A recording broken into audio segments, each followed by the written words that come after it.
Ito naman po ay placket na 1 inch fold lang. Ang kaliwa ay i-double fold mo po siya ng 1 inch. Nakagayon po ikaw ng 1 inch dyan. Tapos, naka-roller guide ako ng 1/4. Pag natahi mo siya pababa, yung kabilang side naman po, itatapping mo rin ng 1/4.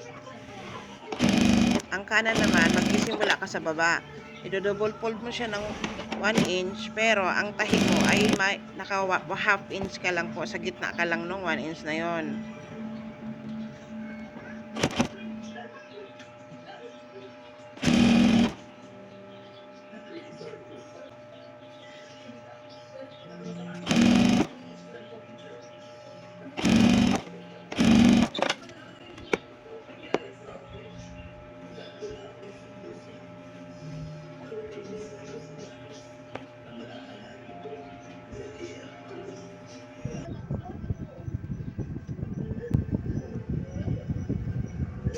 Half inch.